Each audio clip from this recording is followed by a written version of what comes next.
ਸਾਲ ਹੀ ਕੀਤੀ private job, then I left that because ਉਸ ਤੋਂ ਬਾਅਦ ਆਈ ਗੈਟ ਮੈਰਿਡ ਤੋਂ ਬਾਅਦ ਮੇਰੀ 5 ਸਾਲ ਲਾਈਫ ਰਹੀ ਹੈ। ਮੈਂ ਇੱਕ ਬਿਲਕੁਲ ਹੀ ਨੋਰਮਲ ਲੜਕੀ ਵਾਂਗੂ ਹੀ ਮੈਂ ਆਪਣੀ ਲਾਈਫ ਬਤੀਤ ਕੀਤੀ ਹੈ, ਜਿੱਦਾਂ ਕੋਈ ਵਿਜ਼ਨ ਨਹੀਂ ਹੁੰਦਾ to support a husband, because ਬਚਪਨ ਤੋਂ ਹੀ ਐਜ਼ ਅ ਫੀਮੇਲ ਜਿਹੜੀ ਸਾਡੀ ਸੁਸਾਇਟੀ ਹੈਗੀ ਆ ਉਹਨਾਂ ਨੇ ਹੀ ਦੱਸਿਆ ਕਿ ਮੇਲ ਚਾਈਲਡ ਫੀਮੇਲ ਚਾਈਲਡ ਇਹਨਾਂ ਸਾਰੇ ਚੀਜ਼ਾਂ 'ਚੋਂ ਮੈਂ ਨਿਕਲੀ ਹੋਈ ਹਾਂ। ਬਟ ਇਨ 2012 ਜਦੋਂ ਮੇਰੇ ਹਸਬੈਂਡ ਦੀ ਡੈਥ ਹੋਈ, ਉਸ ਤੋਂ ਬਾਅਦ ਜੋ ਮੇਰੇ ਲਾਈਫ ਦੇ ਐਕਸਪੀਰੀਅੰਸਿਸ ਸੀ ਉਹ ਮੈਨੂੰ ਪਹਿਲਾਂ ਹੀ ਸੀਗਾ ਕਿ there is nobody to support me and my child. ਤਾਂ ਉਸ ਤੋਂ ਬਾਅਦ ਇੱਕਦਮ ਹੀ ਮੈਨੂੰ ਸੀਗਾ ਨਾਓ ਅੱਗੋਂ ਮੈਨੂੰ ਆਪਣੇ ਬੱਚੇ ਨੂੰ ਪਾਲਣਾ ਹੈ, ਮੈਂ ਕੀ ਕਰਾਂ।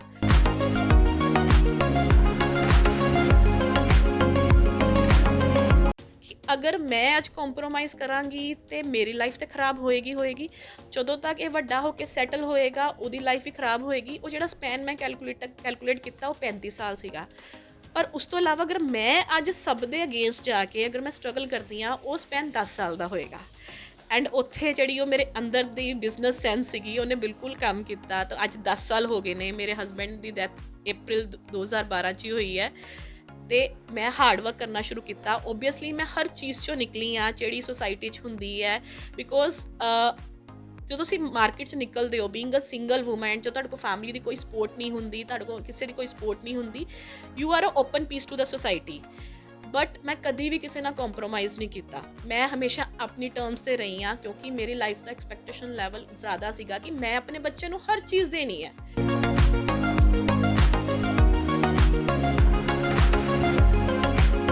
ਇਹ ਤੁਹਾਨੂੰ ਲੱਗ ਰਿਹਾ ਅੱਜ ਸਕਸੈਸਫੁਲ ਹੈਗੀ ਆ, ਬਟ ਮੈਂ ਆਪਣੇ ਆਪ ਨੂੰ ਨਹੀਂ ਮੰਨਦੀ, ਕਿਉਂਕਿ ਸ਼ਾਇਦ ਅੱਜ ਬਿਕੋਜ਼ ਮੇਰੀ ਸਾਰੀ ਫੈਮਿਲੀ ਮੈਨੂੰ ਐਪਰੀਸ਼ੀਏਟ ਕਰ ਰਹੀ ਹੈ, but now I go to every place ਔਰ ਆਈ ਟੈਲ ਦੈਮ ਕਿ ਅੱਜ ਜੇ ਮੈਂ ਆਪਣੀ ਮਿਹਨਤ ਇੱਥੇ ਪਹੁੰਚਦੀ ਆ ਨਾ, ਜਦੋਂ ਇੱਕ ਟਾਈਮ ਸੀਗਾ ਉਦੋਂ ਤੁਸੀਂ ਮੈਨੂੰ ਸੁਣਿਆ ਹੁੰਦਾ ਤੇ ਮੈਨੂੰ ਸਪੋਰਟ ਕੀਤਾ ਹੁੰਦਾ, ਅੱਜ ਮੈਂ ਕਿੱਥੇ ਪਹੁੰਚੀ ਹੁੰਦੀ। So that is there because ਇੱਕ ਫੀਮੇਲ ਦੀ ਸਿੰਗਲ ਫੀਮੇਲ ਦੀ ਲੈਗ ਪੁਲਿੰਗ ਨੂੰ ਵੀ ਕੋਈ ਕਸਰ ਨਹੀਂ ਛੱਡਦਾ ਹੈਗਾ, ਠੀਕ ਆ। ਬਿਕੋਜ਼ ਉੱਤੇ question mark is very easy. ਉਸ ਚੀਜ਼ ਦਾ ਅਸਰ ਅਲਟੀਮੇਟਲੀ ਉਹਦੇ ਬੱਚੇ 'ਤੇ ਵੀ ਪੈਂਦਾ, ਬਿਕੋਜ਼ ਜੋ ਫੈਮਿਲੀ ਦੀ ਸਿਚੁਏਸ਼ਨ ਹੁੰਦੀ ਹੈ, ਹਰ ਚੀਜ਼ ਹੁੰਦੀ ਹੈ, ਆਟੋਮੈਟਿਕਲੀ ਇੱਕ ਮੈਂਟਲ ਹਰਾਸਮੈਂਟ ਇੱਕ ਬੱਚੇ 'ਤੇ ਵੀ ਹੁੰਦੀ ਹੈ। ਪਰ ਸਾਡੀ ਕਿਉਂਕਿ ਪਿਛਲੀ ਜਨਰੇਸ਼ਨ ਇੰਨੀ ਅੰਡਰਸਟੈਂਡਿੰਗ ਨਹੀਂ ਸੀਗੀ, ਬਾਕੀ ਉਹ ਆਪਣੀ ਹੀ ਸੋਚ ਦੇ ਆਲੇ ਦੁਆਲੇ ਅੱਜ ਵੀ ਘੁੰਮ ਰਹੀ ਹੈ ਸਾਡੀ, ਤੇ ਉਹ ਇਹ ਚੀਜ਼ਾਂ ਅੰਡਰਸਟੈਂਡ ਕਰਨ 'ਚ ਨਹੀਂ ਹੈਗੀਆਂ ਕਿ ਯਾਰ ਅਸੀਂ ਆਹ ਚੀਜ਼ ਕਰ ਰਹੇ ਹਾਂ ਉਹਦੀ ਮਦਰ ਨਾਲ, ਤੇ ਉਹਦੇ ਬੱਚੇ 'ਤੇ ਵੀ ਇਫੈਕਟ ਪੈ ਰਿਹਾ।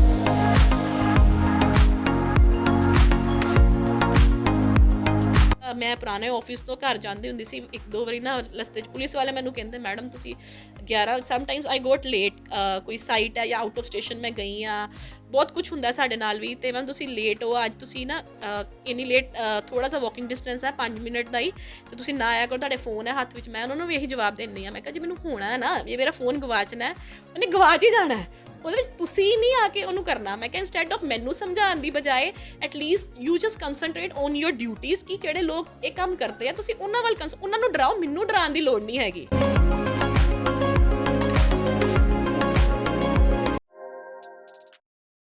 ਬੋਲੀ ਹੌਲੀ ਬਾਬਾ ਚੈਨਲ ਦੇਖਣ ਵਾਲੇ ਦਰਸ਼ਕਾਂ ਦਾ ਸਵਾਗਤ ਹੈ ਜੀ। ਅੱਜ ਅਸੀਂ ਪਹੁੰਚੇ ਹਾਂ ਫਿਰ ਅੰਮ੍ਰਿਤਸਰ ਦੇ ਵਿੱਚ, ਤੇ ਅੱਜ ਅਸੀਂ ਜੋ ਮੁਲਾਕਾਤ ਤੁਹਾਨੂੰ ਕਰਵਾਵਾਂਗੇ ਉਹ ਅੰਮ੍ਰਿਤਸਰ ਦੇ ਹੀ ਇੱਕ ਅਚੀਵਰਸ ਨੇ, ਖੁਸ਼ਬੂ ਸਿੰਘ ਹੋਣਾ ਨੇ ਸੋਲਰ ਦੇ ਉੱਤੇ ਜਿਹੜਾ ਹੈਗਾ ਬਹੁਤ ਜ਼ਿਆਦਾ ਕੰਮ ਕੀਤਾ ਹੈ, ਔਰ ਕਿਸ ਤਰ੍ਹਾਂ ਉਹ ਇੱਥੋਂ ਤੱਕ ਪਹੁੰਚੇ ਨੇ, ਕਿਉਂਕਿ ਲੋਕ ਜਿਹੜੇ ਨੇ ਅੱਜ ਕੱਲ੍ਹ ਬਿਜਲੀ ਦੇ ਤੋਂ ਵੀ ਬਹੁਤ ਪ੍ਰਭਾਵਿਤ ਨੇ, ਕਿਉਂਕਿ ਜਗ੍ਹਾ ਜਗ੍ਹਾ 'ਤੇ ਅਸੀਂ ਦੇਖਦੇ ਹਾਂ ਕਿ ਬਿਜਲੀ ਕਦੀ ਆਉਂਦੀ ਹੈ ਕਦੀ ਜਾਂਦੀ ਹੈ, ਲੇਕਿਨ ਸੋਲਰ ਇੱਕ ਜਿਹੜਾ ਹੈਗਾ ਇੱਕ ਕਹਿ ਸਕਦੇ ਹਾਂ ਕਿ ਜ਼ਿੰਦਗੀ ਦੀ ਲਾਈਫ ਦਾ ਇੱਕ ਹਿੱਸਾ ਜਿਹੜਾ ਹੈਗਾ ਉਹ ਬਣਦਾ ਜਾ ਰਿਹਾ, ਅਤੇ ਉਹਦੇ 'ਤੇ ਉਹਨਾਂ ਨੇ ਕਿਸ ਤਰ੍ਹਾਂ ਵਰਕ ਕੀਤਾ ਆਪਾਂ ਉਹਨਾਂ ਕੋਲ ਹੀ ਪੁੱਛਦੇ ਹਾਂ ਕਿ ਕੀ ਕਹਿਣਾ ਵਾ ਇਸ ਬਾਰੇ ਦੇ ਵਿੱਚ।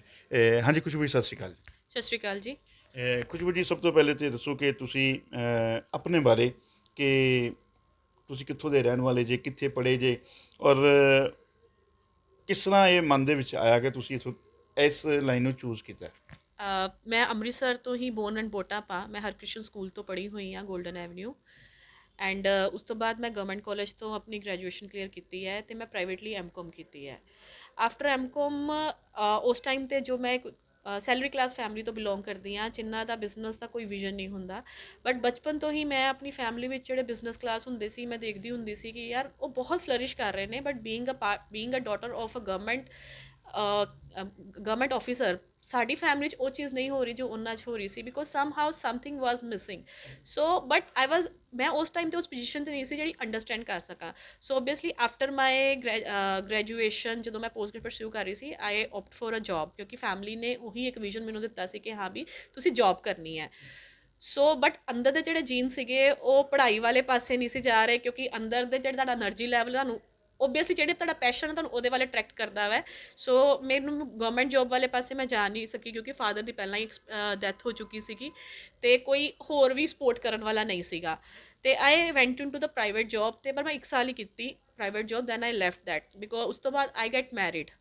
ਮੈਰਿਡ ਤੋਂ ਬਾਅਦ ਮੇਰੀ 5 ਸਾਲ ਲਾਈਫ ਰਹੀ ਹੈ, ਮੈਂ ਇੱਕ ਬਿਲਕੁਲ ਹੀ ਨੋਰਮਲ ਲੜਕੀ ਵਾਂਗੂ ਹੀ ਮੈਂ ਆਪਣੀ ਲਾਈਫ ਬਤੀਤ ਕੀਤੀ ਹੈ, ਜਿੱਦਾਂ ਕੋਈ ਵਿਜ਼ਨ ਨਹੀਂ ਹੁੰਦਾ to support a husband, because ਬਚਪਨ ਤੋਂ ਹੀ ਐਜ਼ ਅ ਫੀਮੇਲ ਜਿਹੜੀ ਸਾਡੀ ਸੁਸਾਇਟੀ ਹੈਗੀ ਆ ਉਹਨਾਂ ਨੇ ਹੀ ਦੱਸਿਆ ਕਿ ਮੇਲ ਚਾਈਲਡ, ਫੀਮੇਲ ਚਾਈਲਡ, ਇਹਨਾਂ ਸਾਰੇ ਚੀਜ਼ਾਂ 'ਚੋਂ ਮੈਂ ਨਿਕਲੀ ਹੋਈ ਹਾਂ। ਬਟ ਇਨ 2012 ਜਦੋਂ ਮੇਰੇ ਹਸਬੈਂਡ ਦੀ ਡੈਥ ਹੋਈ, ਉਸ ਤੋਂ ਬਾਅਦ ਜੋ ਮੇਰੇ ਲਾਈਫ ਦੇ ਐਕਸਪੀਰੀਅੰਸ ਸੀ ਉਹ ਮੈਨੂੰ ਪਹਿਲਾਂ ਹੀ ਸੀਗਾ ਕਿ there is nobody to support me and my child.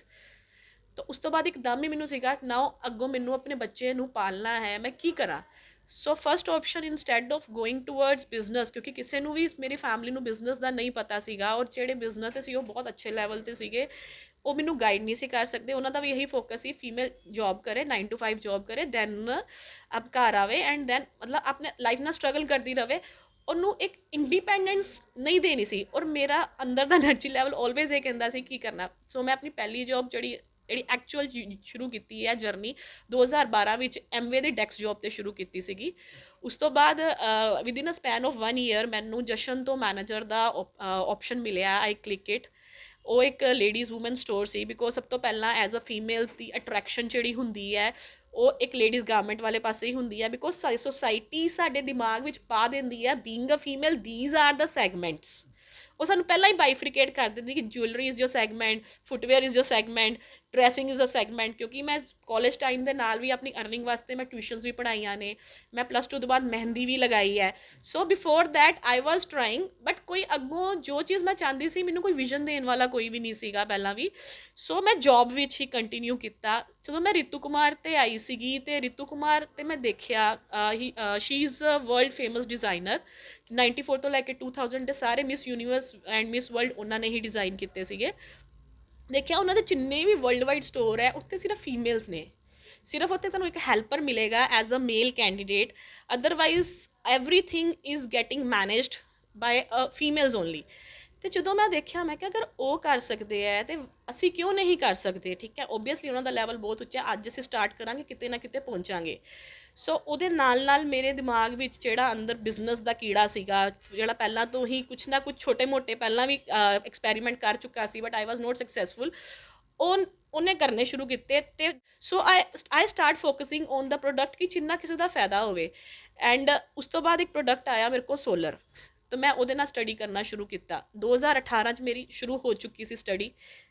ਮੈਂ ਚਾਹਾਂਗਾ ਕਿ ਦਰਸ਼ਕਾਂ ਨੂੰ ਇਹ ਵੀ ਦੱਸਿਆ ਜਾਵੇ ਕਿ ਸੋਲਰ ਜਿਹੜਾ ਹੈਗਾ ਉਹ ਕੀ ਹੈਗਾ ਔਰ ਕਿਸ ਤਰ੍ਹਾਂ ਮਨ ਦੇ ਵਿੱਚ ਆ ਗਿਆ ਕਿ ਤੁਸੀਂ ਇਹਦੇ 'ਤੇ ਵਰਕ ਕਰਨਾ, ਔਰ ਹੁਣ ਬਹੁਤ ਵਧੀਆ ਇੱਕ ਕੀ ਕਹਿ ਸਕਦੇ ਹਾਂ ਕਿ ਬਿਜ਼ਨਸ ਵੂਮਨ ਤੁਸੀਂ ਜਿਹੜਾ ਹੈਗਾ ਹੁਣ ਬਣ ਚੁੱਕੇ ਜੇ। ਕਿਸ ਤਰ੍ਹਾਂ ਤੁਸੀਂ ਉਹਦੀ ਇਹਨੂੰ ਸਾਰਾ ਸਿੱਖਿਆ ਔਰ ਕਿਸ ਤਰ੍ਹਾਂ ਇੱਥੋਂ ਤੱਕ ਪਹੁੰਚੇ?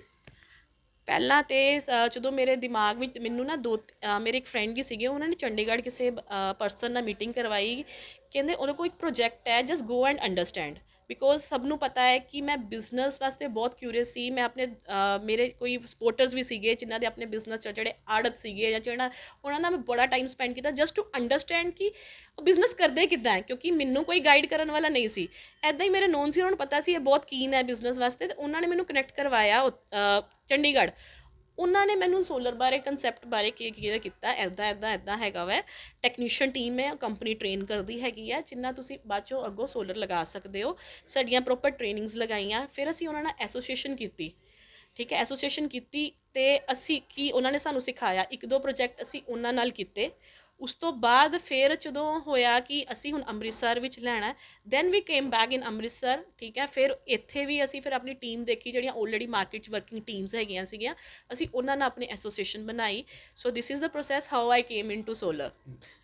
ਇਸ ਤੋਂ ਅੱਗੇ ਅਸੀਂ ਬਾਅਦ ਵਿੱਚ ਆਉਂਦੇ, ਮੈਂ ਚਾਹਾਂਗਾ ਕਿ ਥੋੜ੍ਹਾ ਅਸੀਂ ਪਿੱਛੇ ਜਾਈਏ ਕਿ ਜਿਸ ਤਰ੍ਹਾਂ ਤੁਸੀਂ ਦੱਸਿਆ ਕਿ ਤੁਹਾਡੇ ਜਦੋਂ ਹਸਬੈਂਡ ਦੀ ਡੈਥ ਹੋ ਗਈ ਹੈ, ਲੇਕਿਨ ਉਸ ਤੋਂ ਬਾਅਦ ਜਿਹੜਾ ਇੱਕ ਲੇਡੀ ਵਾਸਤੇ ਜਿਹੜਾ ਹੈਗਾ ਕੰਮ ਕਰਨਾ, ਮੇਰੇ ਖਿਆਲ 'ਚ ਅਸੀਂ ਲੋਕ ਸਾਰੇ ਹੀ ਜਾਣਦੇ ਹਾਂ ਕਿ ਕਿੰਨਾ ਔਖਾ ਹੁੰਦਾ ਹੈ। ਉਹਨਾਂ ਉਸ ਸਮੇਂ ਦੇ ਵਿੱਚ ਕਿਸ ਤਰ੍ਹਾਂ ਦੀਆਂ ਕੋਈ ਪ੍ਰੋਬਲਮਸ ਬੀਇੰਗ ਏ ਲੇਡੀ ਤੁਹਾਨੂੰ ਉੱਥੇ ਆਈਆਂ ਕਿ ਕਿਉਂਕਿ ਮਰਦਾਂ ਦੇ ਵਿੱਚ ਕੰਮ ਕਰਨਾ ਵੀ ਜਿਹੜਾ ਹੈਗਾ ਉਹ ਬਹੁਤ ਅੱਜ ਕੱਲ੍ਹ ਮੈਂ ਕਹਿ ਸਕਦਾ ਮੈਂ ਕਿ ਬਹੁਤ ਔਖਾ ਵਾ। ਸਰ ਸਭ ਤੋਂ ਪਹਿਲਾਂ ਤੇ ਮੈਂ ਵੀ ਉਸੇ ਫੈਕਟਰੀ ਦਾ ਪ੍ਰੋਡਕਟ ਆ ਜਿਹਦੇ ਵਿੱਚ ਜਿਹੜਾ ਇੱਕ ਪ੍ਰੋਡਕਟ ਡਿਲੀਵਰ ਹੋ ਜਾਂਦਾ ਹੈ ਬਟ ਉਹਨੂੰ ਚਾਹੀਦਾ ਨਹੀਂ, ਲੋਕ ਨਹੀਂ ਚਾਹੀਦਾ ਹੁੰਦਾ, ਬਟ ਹੁਣ ਆ ਗਿਆ ਤੇ we have to use it, ਕਿਉਂਕਿ ਮੇਲ ਫੀਮੇਲ ਦਾ ਇਹ ਪ੍ਰੋਬਲਮ ਰਹੀ ਹੈ। ਸੋ ਇਹ ਚੀਜ਼ ਸ਼ੁਰੂ ਤੋਂ ਹੀ ਮੇਰੀ ਫੈਮਿਲੀ ਤੋਂ ਸੀਗੀ, ਬਟ ਮੇਰੀ ਇੰਸਪੀਰੇਸ਼ਨ ਹਮੇਸ਼ਾ ਮੇਰੀ ਭੂਆ ਰਹੀ ਹੈ। Although she is blessed with a very good family ਜਿੱਥੇ ਉਹ ਮੈਰਿਡ ਹੋਏ ਨੇ, ਬਟ ਉਹਨਾਂ ਦੇ ਵੀ ਮਦਰ ਫਾਦਰ ਨਹੀਂ ਸੀ, ਬਹੁਤ ਛੋਟੀ ਏਜ ਵਿੱਚ ਮੇਰੇ ਦਾਦਾ ਜੀ ਦੀ ਡੈਥ ਹੋ ਗਈ ਸੀ, and she has been always to a supporter to my father and all my ਭੂਆਸ। ਤੇ ਜਦੋਂ ਮੈਂ ਉਹਨਾਂ ਨੂੰ ਦੇਖਦੀ ਸੀ ਯਾਰ, she always support everybody, she always ਮਤਲਬ ਉਹ ਅਕੇਲੀ ਖੜੀ ਰਹਿੰਦੀ ਸੀ ਸਾਰਿਆਂ ਵਾਸਤੇ ਕਿ ਸਭ ਨੂੰ ਮੈਂ ਸਪੋਰਟ ਕਰਨੀ ਹੈ, and she always give best.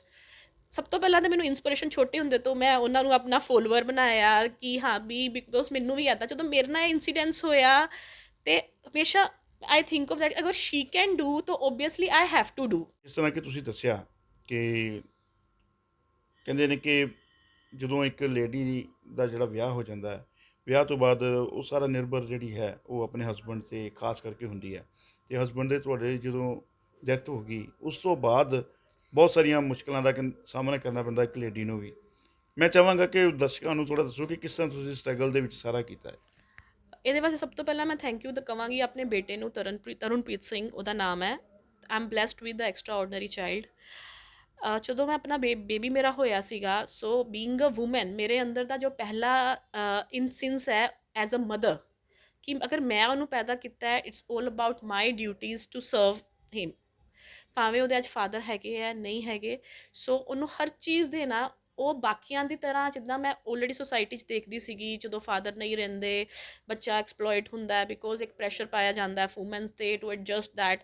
ਉਸ ਹਿਸਾਬ ਨਾਲ ਉਸ ਟਾਈਮ 'ਤੇ ਉਹੀ ਜਿਹੜਾ ਮੇਰਾ ਬਿਜ਼ਨਸ ਕੈਲਕੂਲੇਸ਼ਨ ਨੇ ਕੰਮ ਕੀਤਾ ਕਿ ਅਗਰ ਮੈਂ ਅੱਜ ਕੰਪਰੋਮਾਈਜ਼ ਕਰਾਂਗੀ ਤਾਂ ਮੇਰੀ ਲਾਈਫ ਤਾਂ ਖਰਾਬ ਹੋਏਗੀ। ਜਦੋਂ ਤੱਕ ਇਹ ਵੱਡਾ ਹੋ ਕੇ ਸੈਟਲ ਹੋਏਗਾ ਉਹਦੀ ਲਾਈਫ ਵੀ ਖਰਾਬ ਹੋਏਗੀ। ਉਹ ਜਿਹੜਾ ਸਪੈਨ ਮੈਂ ਕੈਲਕੂਲੇਟ ਕੀਤਾ ਉਹ 35 ਸਾਲ ਸੀਗਾ।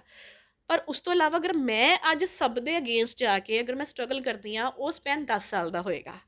ਐਂਡ ਉੱਥੇ ਜਿਹੜੀ ਉਹ ਮੇਰੇ ਅੰਦਰ ਦੀ ਬਿਜ਼ਨਸ ਸੈਂਸ ਸੀਗੀ ਉਹਨੇ ਬਿਲਕੁਲ ਕੰਮ ਕੀਤਾ। ਤਾਂ ਅੱਜ 10 ਸਾਲ ਹੋ ਗਏ ਨੇ। ਮੇਰੇ ਹਸਬੈਂਡ ਦੀ ਡੈਥ ਅਪ੍ਰੈਲ 2012 'ਚ ਹੀ ਹੋਈ ਹੈ, ਅਤੇ ਮੈਂ ਹਾਰਡ ਵਰਕ ਕਰਨਾ ਸ਼ੁਰੂ ਕੀਤਾ। ਓਬਵੀਅਸਲੀ ਮੈਂ ਹਰ ਚੀਜ਼ 'ਚੋਂ ਨਿਕਲੀ ਹਾਂ ਜਿਹੜੀ ਸੁਸਾਇਟੀ 'ਚ ਹੁੰਦੀ ਹੈ, ਬਿਕੋਜ਼ ਜਦੋਂ ਤੁਸੀਂ ਮਾਰਕੀਟ 'ਚ ਨਿਕਲਦੇ ਹੋ ਬੀਇੰਗ ਅ ਸਿੰਗਲ ਵੂਮੈਨ, ਜੋ ਤੁਹਾਡੇ ਕੋਲ ਫੈਮਿਲੀ ਦੀ ਕੋਈ ਸਪੋਰਟ ਨਹੀਂ ਹੁੰਦੀ, ਤੁਹਾਡੇ ਕੋਲ ਕਿਸੇ ਦੀ ਕੋਈ ਸਪੋਰਟ ਨਹੀਂ ਹੁੰਦੀ, you are a open piece to the society. But ਮੈਂ ਕਦੀ ਵੀ ਕਿਸੇ ਨਾਲ ਕੰਪਰੋਮਾਈਜ਼ ਨਹੀਂ ਕੀਤਾ। ਮੈਂ ਹਮੇਸ਼ਾ ਆਪਣੀ ਟਰਮਸ 'ਤੇ ਰਹੀ ਹਾਂ, ਕਿਉਂਕਿ ਮੇਰੀ ਲਾਈਫ ਦਾ ਐਕਸਪੈਕਟੇਸ਼ਨ ਲੈਵਲ ਜ਼ਿਆਦਾ ਸੀਗਾ ਕਿ ਮੈਂ ਆਪਣੇ ਬੱਚੇ ਨੂੰ ਹਰ ਚੀਜ਼ ਦੇਣੀ ਹੈ। ਕਿ ਅੱਜ ਅਗਰ ਮੇਰਾ ਬੱਚਾ ਆਇਆ ਵੈ, ਅਗਰ ਮੇਰਾ ਬੱਚਾ ਕਹਿੰਦਾ ਮੈਨੂੰ ਬਾਈਕ ਨਹੀਂ ਚਾਹੀਦੀ, ਕਾਰ ਨਹੀਂ ਚਾਹੀਦੀ, obviously I have to make my means, ਕਿਉਂਕਿ ਮੈਨੂੰ ਮੰਗਣ ਦੀ ਆਦਤ ਸ਼ੁਰੂ ਤੋਂ ਹੀ ਨਹੀਂ ਹੈਗੀ। ਜਦੋਂ ਮੈਂ ਤੁਹਾਨੂੰ ਪਹਿਲਾਂ ਵੀ ਕਿਹਾ, ਮੈਂ ਕਾਲਜ ਸ਼ੁਰੂ ਤੋਂ ਮਹਿੰਦੀ ਵੀ ਲਗਾਈ ਹੈ, ਮੈਂ ਟਿਊਸ਼ਨਸ ਵੀ ਪੜ੍ਹਾਈਆਂ ਨੇ, ਅਤੇ ਮੈਂ ਸਾਰੇ ਕੰਮ ਆਪੇ ਹੀ ਕੀਤੇ ਹੈ। ਸੋ ਮਾਈ ਬਿਗੇਸਟ ਪ੍ਰੋਬਲਮ ਵਾਸ ਕਿ I don't ask for the money. So ਉਹਦੇ ਵਾਸਤੇ ਮੈਂ ਖੁਦ 'ਤੇ ਵਰਕਿੰਗ ਕਰਨੀ ਸ਼ੁਰੂ ਕੀਤੀ। ਮੈਂ 10 ਸਾਲ ਆਪਣੇ ਉੱਤੇ ਹੀ ਅੱਜ ਵੀ ਵਰਕਿੰਗ ਕਰਦੀ ਹੈਗੀ ਹਾਂ। ਬਾਕੀ ਹਾਂ, ਅਗਰ ਤੁਸੀਂ ਕਿਸੇ ਨਾਲ ਕੰਪਰੋਮਾਈਜ਼ ਨਹੀਂ ਕਰਦੇ ਔਰ ਹਾਂ ਆਪਣੇ ਆਪ ਨੂੰ ਤੁਸੀਂ ਜੋ ਵੈਲਿਊ ਦਿੰਦੇ ਹੋ, ਕਿਉਂਕਿ ਅਗਲੇ ਬੰਦੇ ਨੂੰ ਤੁਸੀਂ ਉਦੋਂ ਹੀ ਤੁਹਾਡਾ ਫਾਇਦਾ ਚੁੱਕ ਸਕਦਾ ਵੈ ਜਦੋਂ ਤੁਸੀਂ ਉਹਨੂੰ ਕੋਈ ਮੌਕਾ ਦੇਵੋ। ਅਗਰ ਤੁਸੀਂ ਮੌਕਾ ਨਹੀਂ ਦਿਓਗੇ, ਅੱਜ ਨਹੀਂ ਤੇ ਕੱਲ੍ਹ, ਠੀਕ ਹੈ, ਉਦੋਂ ਸਟਰਗਲ ਔਖੀ ਸੀਗੀ, ਮੈਂ ਉਹ ਵੀ ਟਾਈਮ ਕੱਢਿਆ ਜਦੋਂ ਮੇਰੇ ਕੋਲ ਜੌਬ ਛੱਡੀ ਸੀਗੀ, ਮੇਰੇ ਕੋਲ ਪੈਸੇ ਬਹੁਤ ਘੱਟ ਹੁੰਦੇ ਸੀਗੇ। एंड आई ऑलवेज मैं टोल्ड माई सन ऑल्सो कि हमने कोई फालतू खर्चा नहीं करना, तो हम इतने लिमिटेड हमारे पास हैं तो हमने इतने में ही रहना है। एंड मेरे बेटे ने मेरे नाल पूरा कॉम्प्रोमाइज़ किया उदों भी। तो अगर सानू अपनी स्ट्रगल कुछ नहीं ਹੁੰਦਾ, ਥੋੜਾ ਟਾਈਮ ਔਖਾ ਹੁੰਦਾ। ਲੋਕੀ ਜੇ ਤੁਸੀਂ ਕਰੋਗੇ ਤਾਂ ਵੀ ਲੋਕਾਂ ਨੇ ਗੱਲਾਂ ਕਰਨੀਆਂ, ਤੁਸੀਂ ਨਹੀਂ ਕਰੋਗੇ ਤਾਂ ਵੀ ਲੋਕਾਂ ਨੇ ਗੱਲਾਂ ਕਰਨੀਆਂ। ਸੋ ਬੈਟਰ ਹੈ ਜਿਹੜੀ ਤੁਹਾਡੀ ਸਟਰਗਲ ਹੈ ਲੋਕਾਂ ਨੂੰ ਗੱਲਾਂ ਕਰਨ ਦਿਓ, ਤੁਸੀਂ ਅੱਗੇ ਵਧੀ ਜਾਓ। ਵੈਨ ਯੂ ਬਿਕਮ ਸਕਸੈਸਫੁਲ ਉਹਨਾਂ ਦੀ ਗੱਲਾਂ ਆਪੇ ਹੀ ਬੰਦ ਹੋ ਜਾਂਦੀਆਂ ਨੇ। ਕਿ ਮੈਂ ਚਾਹਾਂਗਾ ਕੋਈ ਲਾਈਫ ਦਾ ਕੋਈ ਇਸ ਤਰ੍ਹਾਂ ਦਾ ਇੰਸੀਡੈਂਟ ਜਿਹਦਾ ਤੁਸੀਂ ਦੱਸਿਆ ਕਿ ਲੋਕੀ ਗੱਲਾਂ ਕਰਦੇ ਨੇ, ਕੋਈ ਇਸ ਤਰ੍ਹਾਂ ਦਾ ਕਿ ਇੰਸੀਡੈਂਟ ਵੀ ਹੋਇਆ ਹੋਵੇ ਕਿ ਲੋਕਾਂ ਨੇ ਤੁਹਾਨੂੰ ਗੱਲਾਂ ਕੀਤੀਆਂ ਅਤੇ ਕਈ ਵਾਰੀ ਮਨ ਨੇ ਚਾਹਿਆ ਕਿ ਨਹੀਂ ਮੈਂ ਹੁਣ ਕੁਛ ਨਹੀਂ ਕਰਨਾ, ਜਾਂ ਆਪਣੇ ਆਪ ਨੂੰ ਸਟਰੋਂਗ ਰੱਖਿਆ। ਬਿਲਕੁਲ ਮੇਰਾ ਜਦੋਂ ਫਾਸਟੈਗ ਦਾ ਕੰਮ ਸੀਗਾ ਤੇ ਮੈਂ ਉਦੋਂ ਇੱਥੇ ਆਰਟੀਓ ਆਏ ਸੀ ਰਜਨੀਸ਼ ਜੀ, ਮੈਂ ਉਹਨਾਂ ਦੀ ਹੈਲਪ ਲਿੱਤੀ ਕਿਉਂਕਿ ਮੇਰੇ ਕੋਲ ਕੋਈ ਬੈਕਗਰਾਉਂਡ ਨਹੀਂ ਸੀਗਾ। ਸੋ ਆਈ ਅਪਰੋਚ ਹਿਮ ਥਰੂ ਸਮ ਸੋਰਸ। ਮੈਂ ਉਹਨਾਂ ਨੂੰ ਕਿਹਾ ਮੈਨੂੰ ਏਜੰਸੀਜ਼ ਵਾਲਿਆਂ ਨਾਲ ਕੰਟੈਕਟ ਕਰਵਾ ਦਿਓ, ਤੁਸੀਂ ਜਸਟ ਮੇਰਾ ਰੈਫਰੈਂਸ ਦੇ ਦਿਓ ਤਾਂ ਕਿ ਮੈਨੂੰ ਐਂਟਰਟੇਨ ਕਰ ਲੈਣ। ਅਦਰਵਾਈਜ਼ ਤੁਸੀਂ ਕਿਤੇ ਜਾਓਗੇ, ਫੀਮੇਲ ਨੂੰ ਕੋਈ ਐਂਟਰਟੇਨ ਵੀ ਨਹੀਂ ਕਰਦਾ। ਸੋ ਅਗਰ ਇੱਕ ਬੰਦੇ ਦੀ ਜਿਹੜੀ ਕੰਮ ਹੈਗਾ ਵੈ 100 ਚੋਂ ਇੱਕ ਹੁੰਦਾ ਨਾ, ਇੱਕ ਫੀਮੇਲ ਦਾ 1000 ਚੋਂ ਇੱਕ ਦੀ ਰੇਸ਼ੀਓ ਹੈਗੀ ਹੈ। So female is anyhow 100% more stronger than a female, ਅਗਰ ਉਹਨੇ ਉਨਾ ਹੀ ਸੋਰੀ ਅ ਮੇਲ, ਅਗਰ ਉਹਨੇ ਉਨਾ ਹੀ ਪੈਸਾ ਕਮਾਉਣਾ ਹੈ। ਸੋ ਉਹਨਾਂ ਨੇ ਮੈਨੂੰ ਮੇਰੀ ਹੈਲਪ ਕੀਤੀ, ਉਹਨਾਂ ਨੇ ਮੈਨੂੰ ਏਜੰਸੀ 'ਚ ਮਤਲਬ ਇੰਟਰੋਡਿਊਸ ਕਰਵਾਇਆ ਕਿ ਉਸ ਤੋਂ ਬਾਅਦ ਬਾਕੀ ਕੰਮ ਸੀਗਾ ਕਿ ਮੇਰੀ ਸਰਵਿਸਿਜ਼ 'ਤੇ। ਸੋ ਉਸ ਤੋਂ ਬਾਅਦ ਕੀ ਹੋਇਆ, ਜਦੋਂ ਮੈਂ ਆਰਟੀਓ ਜਾਣਾ ਸ਼ੁਰੂ ਕੀਤਾ, ਠੀਕ ਹੈ, ਮੈਂ ਜੋਬ ਛੱਡੀ ਅਤੇ ਜਦ ਆਰਟੀਓ ਜਾਂਦੀ ਸੀ, ਆਰਟੀਓ ਸਮਝਿਆ ਜਾਂਦਾ ਕਿ ਫੀਮੇਲ ਵਾਸਤੇ ਬਹੁਤ ਗਲਤ ਜਗ੍ਹਾ ਹੈ। ਔਰ being my brother is also officer, ਮੈਂ ਇੱਕ ਉੱਧਰ ਉੱਧਰ ਜਾਂਦੀ ਸੀ ਕੰਮ ਕਰਵਾਉਣ ਵਾਸਤੇ। ਓਬੀਅਸਲੀ ਆਈ ਹੈਵ ਤੁਸੀਂ ਜੋ ਮਾਰਕੀਟ ਨਿਕਲਿਆ, you have a make a contact with other peoples. So the biggest allegation comes with me from my family only ਕਿ ਯਾਰ ਤੂੰ ਆਰਟੀਓ 'ਚ ਜਾ ਰਹੀ ਹੈ, ਤੂੰ ਕੋਈ ਗਲਤ ਕੰਮ ਤਾਂ ਨਹੀਂ ਕਰ ਰਹੀ। ਸੋ ਦ ਥਿੰਗ ਇਜ਼ ਦਿਸ ਕਿ ਮੇਰੇ ਜਿਹੜੇ ਲਾਈਫ ਦੇ ਹਿੱਟਸ ਹੈ ਉਹ ਬਾਹਰੋਂ ਸੋਸਾਇਟੀ ਦਾ ਤਾਂ ਲੈਂਦੀ ਵੀ ਨਹੀਂ, that come from my family only. Khushboo ji, ਜਿਸ ਤਰ੍ਹਾਂ ਕਿਹਾ ਜਾਂਦਾ ਹੈ ਕਿ ਜਿਹੜਾ ਪਰਿਵਾਰ ਹੈ, ਕਹਿੰਦੇ ਕਿ ਜਦ ਤੱਕ ਚਾਹੇ ਉਹ ਲੜਕਾ ਚਾਹੇ ਲੜਕੀ ਹੈ, ਅਗਰ ਪਰਿਵਾਰ ਦੀ ਸਪੋਰਟ ਨਹੀਂ ਹੁੰਦੀ ਤਾਂ ਉਹ ਅੱਗੇ ਵੱਧ ਨਹੀਂ ਪਾਉਂਦਾ, ਕਿਉਂਕਿ ਫੈਮਿਲੀ ਦਾ ਜਿਹੜਾ ਮੈਟਰ ਹੈ ਉਹ ਕਿਤੇ ਨਾ ਕਿਤੇ ਆ ਕੇ ਨਾ ਫਿਰ ਇਹੀ ਗੱਲ ਹੁੰਦੀ ਹੈ ਕਿ ਹਾਂ ਬਈ, ਅਗਰ ਮੇਰੀ ਫੈਮਿਲੀ ਹੁੰਦੀ ਤੇ ਮੈਂ ਹੁਣ ਨੂੰ ਜੋ ਕਰ ਰਹੀ ਹਾਂ ਜਾਂ ਜੋ ਕਰ ਰਿਹਾ ਵਾਂ, ਮੈਂ ਇਸ ਤੋਂ ਵੀ ਜ਼ਿਆਦਾ ਕਰ ਸਕਦਾ ਸੀ। ਇਹ ਚੀਜ਼ ਬਿਲਕੁਲ ਹੈਗੀ ਹੈ, ਭਾਵੇਂ ਤੁਹਾਨੂੰ ਲੱਗ ਰਿਹਾ ਅੱਜ ਸਕਸੈਸਫੁਲ ਹੈਗੀ ਆ, ਬਟ ਮੈਂ ਆਪਣੇ ਆਪ ਨੂੰ ਨਹੀਂ ਮੰਨਦੀ ਕਿਉਂਕਿ ਸ਼ਾਇਦ ਅੱਜ ਬਿਕੋਜ਼ ਮੇਰੀ ਸਾਰੀ ਫੈਮਿਲੀ ਮੈਨੂੰ ਐਪਰੀਸ਼ੀਏਟ ਕਰ ਰਹੀ ਹੈ। But now I go to every place ਔਰ ਆਈ ਟੈਲ ਦੈਮ ਕਿ ਅੱਜ ਜੇ ਮੈਂ ਆਪਣੀ ਮਿਹਨਤ ਇੱਥੇ ਪਹੁੰਚਦੀ ਆ ਨਾ, ਜਦੋਂ ਇੱਕ ਟਾਈਮ ਸੀਗਾ ਉਦੋਂ ਤੁਸੀਂ ਮੈਨੂੰ ਸੁਣਿਆ ਹੁੰਦਾ ਤੇ ਮੈਨੂੰ ਸਪੋਰਟ ਕੀਤਾ ਹੁੰਦਾ, ਅੱਜ ਮੈਂ ਕਿੱਥੇ ਪਹੁੰਚੀ ਹੁੰਦੀ। So that is there because ਇੱਕ ਫੀਮੇਲ ਦੀ, ਸਿੰਗਲ ਫੀਮੇਲ ਦੀ ਲੈਗ ਪੁਲਿੰਗ ਨੂੰ ਵੀ ਕੋਈ ਕਸਰ ਨਹੀਂ ਛੱਡਦਾ ਹੈਗਾ, ਠੀਕ ਹੈ, ਬਿਕੋਜ਼ ਉੱਤੇ question mark is very easy. ਉਸ ਚੀਜ਼ ਦਾ ਅਸਰ ਅਲਟੀਮੇਟਲੀ ਉਹਦੇ ਬੱਚੇ 'ਤੇ ਵੀ ਪੈਂਦਾ, ਬਿਕੋਜ਼ ਜੋ ਫੈਮਿਲੀ ਦੀ ਸਿਚੁਏਸ਼ਨ ਹੁੰਦੀ ਹੈ, ਹਰ ਚੀਜ਼ ਹੁੰਦੀ ਹੈ, ਆਟੋਮੈਟਿਕਲੀ ਇੱਕ ਮੈਂਟਲ ਹਰਾਸਮੈਂਟ ਇੱਕ ਬੱਚੇ 'ਤੇ ਵੀ ਹੁੰਦੀ ਹੈ। ਪਰ ਸਾਡੀ ਕਿਉਂਕਿ ਪਿਛਲੀ ਜਨਰੇਸ਼ਨ ਇੰਨੀ ਅੰਡਰਸਟੈਂਡਿੰਗ ਨਹੀਂ ਸੀਗੀ, ਮਤਲਬ ਉਹ ਆਪਣੀ ਹੀ ਸੋਚ ਦੇ ਆਲੇ ਦੁਆਲੇ ਅੱਜ ਵੀ ਘੁੰਮ ਰਹੀ ਹੈ ਸਾਡੀ, ਅਤੇ ਉਹ ਇਹ ਚੀਜ਼ਾਂ ਅੰਡਰਸਟੈਂਡ ਕਰਨ 'ਚ ਨਹੀਂ ਹੈਗੀਆਂ ਕਿ ਯਾਰ ਅਸੀਂ ਆਹ ਚੀਜ਼ ਕਰ ਰਹੇ ਹਾਂ ਉਹਦੀ ਮਦਰ ਨਾਲ, ਅਤੇ ਉਹਦੇ ਬੱਚੇ 'ਤੇ ਵੀ ਇਫੈਕਟ ਪੈ ਰਿਹਾ। ਐਂਡ ਮਾਈ ਬਿਗੇਸਟ ਥਿੰਗ ਵਾਜ਼ ਕਿ ਯਾਰ ਬੱਚਾ ਮੈਂ ਪੈਦਾ ਕੀਤਾ ਹੈ, ਸੋ ਅੱਜ ਉਹਦਾ ਫਾਦਰ ਨਹੀਂ ਹੈਗਾ ਅਤੇ ਮੈਂ ਕਿਸੇ ਨੂੰ ਵੀ ਬੋਲਣ ਨਹੀਂ ਦੇਣਾ। So that was the only inspiration to me ਕਿ ਕਿਉਂਕਿ because I need a support after some time. ਹੁਣ ਮੈਨੂੰ ਫੈਮਿਲੀ ਤੋਂ ਨਹੀਂ ਮਿਲੀ ਤਾਂ ਮੇਰੀ ਸਪੋਰਟ ਕੌਣ ਹੋਏਗਾ? ਬੱਚਾ। ਨਾਓ ਮਾਈ ਸਨ ਇਜ਼ 13, ਉਹਦੀ ਹਾਈਟ ਵੀ ਬਾਬਾ ਦੀ ਕਿਰਪਾ ਨਾਲ 5'9" ਹੈ। So when he hugs me, he cares for me. So ਜਿਹੜਾ ਵੀ ਇਮੋਸ਼ਨਲ ਅਫੈਕਸ਼ਨ ਮੈਨੂੰ ਚਾਹੀਦਾ ਸੀ, he is completing that, but ultimately ਮੈਨੂੰ ਵੀ ਉਹਨੂੰ ਕੰਪਲੀਟ ਕਰਨਾ ਹੈ ਨਾ। ਉਹਦੇ ਵਾਸਤੇ obviously he is my inspiration to take care of all the things. ਜਿਸ ਤਰ੍ਹਾਂ ਕਿ ਕਿਹਾ ਜਾਂਦਾ ਕਿ ਲੜਕੀਆਂ ਜਿਹੜੀਆਂ ਹੈਗੀਆਂ ਲੜਕਿਆਂ ਤੋਂ ਘੱਟ ਨਹੀਂ ਹੈ, ਔਰ ਇਹਦੀ ਤਾਜ਼ਾ ਮਿਸਾਲ ਮੈਂ ਕਹਿੰਦਾ ਕਿ ਤੁਹਾਡੀ ਅਸੀਂ ਦੇ ਸਕਦੇ ਹਾਂ ਹੁਣ ਕਿ ਇੱਕ ਜੋਬ ਲਾਈਨ ਤੋਂ ਨਿਕਲ ਕੇ ਇੱਕ ਬਿਜ਼ਨਸ ਵੂਮੈਨ ਤੱਕ ਜਿਹੜਾ ਸਫ਼ਰ ਹੈ ਤੁਸੀਂ ਤੈਅ ਕਰ ਰਹੇ ਜੇ, ਕੀ ਕਹਿਣਾ ਚਾਹੋਗੇ ਇਸ ਬਾਰੇ ਵੀ? ਟਫ ਬਹੁਤ ਸੀਗਾ ਇੱਕ ਡਿਸੀਜ਼ਨ ਲੈਣਾ ਜੋਬ ਛੱਡ ਕੇ, ਔਰ ਵਿਦ ਦਾ ਚਾਈਲਡ, ਜਦੋਂ ਤੁਹਾਨੂੰ ਪਤਾ ਹੈ ਕਿ ਬੇਟੇ ਦੀ ਫੀਸਿਸ ਵੀ ਤੁਸੀਂ ਭਰਨੀਆਂ ਨੇ, ਉਹਦੇ ਹਰ ਛੋਟੇ ਤੋਂ ਛੋਟੇ ਖਰਚੇ ਵਾਸਤੇ ਯੂ ਆਰ ਰਿਸਪੋਂਸੀਬਲ, ਆਪਣੇ ਖਰਚੇ ਵਾਸਤੇ ਯੂ ਆਰ ਰਿਸਪੋਂਸੀਬਲ। ਬਹੁਤ ਟਫ ਸੀ ਡਿਸੀਜ਼ਨ ਲੈਣਾ, ਬਟ ਇੰਨਾ ਮੈਨੂੰ ਸਮਝ ਆ ਗਈ ਸੀ ਕਿ ਜੇ ਮੈਂ ਹੁਣ ਨਾ ਕੀਤਾ, ਬਿਕੋਜ਼ ਅੰਮ੍ਰਿਤਸਰ ਵਿੱਚ you will find a working woman, you will not find independent woman. ਮੈਂ ਥੋੜ੍ਹਾ ਜਿਹਾ ਇਸ ਚੀਜ਼ ਨੂੰ ਹਮੇਸ਼ਾ ਜਿਹਨੂੰ ਕੋਈ ਵੀ ਮਿਲਦਾ ਮੈਂ ਉਹਨੂੰ ਕੰਟਰਾਡਿਕਟ ਕਰਦੀ ਹਾਂ। ਵਰਕਿੰਗ ਵੂਮੈਨ ਸਿਰਫ ਕੰਮ ਕਰ ਰਹੀ ਹੈ, ਪੈਸਾ ਕਮਾ ਰਹੀ ਹੈ, ਪਰ ਉਹਦੇ ਜਿਹੜੇ ਵੱਡੇ ਡਿਸੀਜ਼ਨਸ ਆ ਉਹਦੀ ਫੈਮਿਲੀ ਲੈ ਰਹੀ ਹੈ। ਆਈਦਰ ਉਹਨੂੰ ਗੱਡੀ ਚਲਾਉਣੀ ਆਉਂਦੀ ਹੈ ਕਿ ਨਹੀਂ, ਉਹਦੇ ਬੱਚਿਆਂ ਨੂੰ ਘਰ ਕਿੱਦਾਂ ਦਾ ਚਾਹੀਦਾ ਹੈ, ਉਹਦੇ ਜਿਹੜੇ ਮੇਜਰ ਡਿਸੀਜ਼ਨ ਹੈ, ਉਹਦੀ education, each and everything the husbands are taking. So we are taking them as a working woman. ਜਿਹੜੀ ਇੰਡੀਪੈਂਡੈਂਟ ਵੂਮਨ ਹੁੰਦੀ ਹੈ ਉਹ ਹਰ ਚੀਜ਼ ਖੁਦ ਕਰਦੀ ਹੈ। Like along with this project ਮੇਰਾ ਹੋਰ ਵੀ ਪ੍ਰੋਜੈਕਟਸ 'ਤੇ ਵਰਕਿੰਗ ਚਾਲੂ ਹੈਗੀ ਹੈ। So some are the baby kids with me, some are under pregnancy kids with me, so these are my business plans for the futures। ਤੇ ਉਸ ਚੀਜ਼ ਵਾਸਤੇ somehow decision was very tough because with the child, ਕਿਉਂਕਿ ਅਗਰ single ਹੁੰਦੀ ਤੇ ਬੰਦਾ ਕਹਿੰਦਾ ਹੈਗਾ ਸਿੰਗਲ ਤੋਂ ਜਿੱਥੇ ਮਰਜ਼ੀ ਚਲੇ ਜਾਓ ਤੇ ਕੋਈ ਗੱਲ ਨਹੀਂ, but you being a mother it is my responsibility ਕਿ ਮੈਂ ਉਹਦਾ ਮੈਂਟਲ ਲੈਵਲ ਵੀ ਧਿਆਨ ਰੱਖਣਾ ਹੈ, ਕਿਉਂਕਿ ਅਗਰ ਪੈਸਾ ਨਹੀਂ ਮਿਲੇਗਾ ਕਿਤੇ ਨਾ ਕਿਤੇ ਅਲਟੀਮੇਟਲੀ ਉਹਦਾ ਵੀ ਦਿਮਾਗ ਨੈਗੇਟਿਵਿਟੀ 'ਚ ਜਾਏਗਾ, ਬਿਕੋਜ਼ ਇਹਨਾਂ ਚੀਜ਼ਾਂ 'ਚੋਂ ਮੈਂ ਬਚਪਨ 'ਚੋਂ ਨਿਕਲੀ ਹੋਈ ਸੀਗੀ, ਕਾਫੀ ਕੁਛ ਮੈਂ ਦੇਖਿਆ ਹੋਇਆ ਸੀ, but I don't want to deliver that to my child. ਥੋੜੀ ਬਹੁਤੀ ਹਰਾਸਮੈਂਟ ਉਹਦੀ ਵੀ ਹੋਈ ਹੈ, but now when I am successful and he is relishing the money, ਜਿਹੜਾ ਉਹਦਾ ਕੌਨਫੀਡੈਂਸ ਲੈਵਲ ਬੂਸਟ ਹੋ ਰਿਹਾ, that is really amazing. Also plus obviously ਹੁਣ ਟੀਨਏਜ ਹੈ, ਯੂ ਕੈਨ ਅੰਡਰਸਟੈਂਡ ਬੱਚਿਆਂ ਨੂੰ ਟੀਨਏਜ ਹੈਂਡਲ ਕਰਨਾ ਬਹੁਤ ਟਫ ਹੈ। ਉਹਨੂੰ ਪਤਾ ਹੈ ਕਿ my mamma is strong enough to handle me also, to handle my family also, because when you are earning good ਤੇ ਤੁਹਾਡੀ ਫੈਮਿਲੀ ਵੀ ਤੁਹਾਨੂੰ ਸੁਣਦੀ ਹੈ। So for a female I would like to suggest ਕਿ if anyone want a counselling from me, ਠੀਕ ਹੈ ਨਾ, ਕਿ ਉਹ ਇੰਡੀਪੈਂਡੈਂਟ ਕਿੱਦਾਂ ਬਣਾਏ। ਇੰਡੀਪੈਂਡੈਂਟ ਦਾ ਮਤਲਬ ਹੈ ਜਿਹੜੀ ਲੜਕੀ ਅੱਜ ਦੇ ਟਾਈਮ ਵਿੱਚ ਅੰਮ੍ਰਿਤਸਰ ਵਿੱਚ 1.5 ਤੋਂ 2 ਲੱਖ ਰੁਪਇਆ ਕਮਾ ਰਹੀ ਹੈ ਔਰ ਆਪਣੀ ਪੈਸੇ ਨੂੰ ਖੁਦ ਯੂਟੀਲਾਈਜ਼ ਕਰ ਰਹੀ ਹੈ, ਉਹਨੂੰ ਪਤਾ ਹੈ ਕਿ ਮੈਂ ਜਗ੍ਹਾ ਲੈਣੀ ਹੈ, ਕਿੱਥੇ ਲੈਣੀ ਹੈ, ਅਗਲਾ ਬਿਜ਼ਨਸ ਪਲਾਨ ਹੈ ਮੇਰਾ ਕਿੱਥੇ ਹੈ। ਅੱਜ ਸਾਡਾ ਵੀ ਮਾਰਕੀਟ 'ਚ ਪੈਸਾ ਫਸਦਾ ਹੈ, ਅਸੀਂ ਉਹਨੂੰ ਹੋਲਡ ਕਰਦੇ ਹੈਗੇ ਹਾਂ, ਅਸੀਂ keep on calling the customers, ਭਾਜੀ ਪੈਸੇ ਦੇ ਦਿਓ, ਪੈਸੇ ਦੇ ਦਿਓ। I deals with the government projects, ਉੱਥੇ ਵੀ ਸਾਡੇ ਪੈਸੇ ਫਸਦੇ ਆ।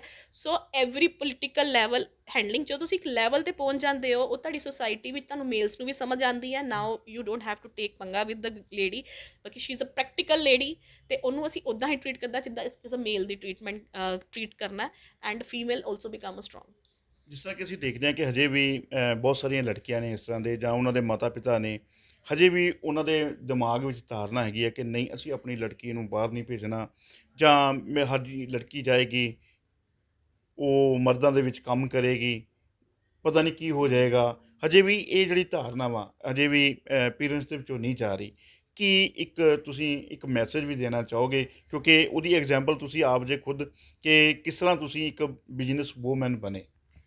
ਸਰ ਦੇਖੋ, female is not at all secure, neither in a family, neither in a, ਤੁਸੀਂ ਬਾਹਰ ਵੀ ਚਲੇ ਜਾਓ, ਅਗਰ ਜੋ ਹੋਣਾ ਸਾਨੂੰ ਘਰ ਵਿੱਚ ਵੀ ਹੋ ਜਾਣਾ, ਅਤੇ ਉਹੀ ਤੁਸੀਂ ਆਪਣੇ ਬੱਚੇ ਨੂੰ ਸਿਕਿਉਰ ਨਹੀਂ ਕਰ ਸਕਦੇ।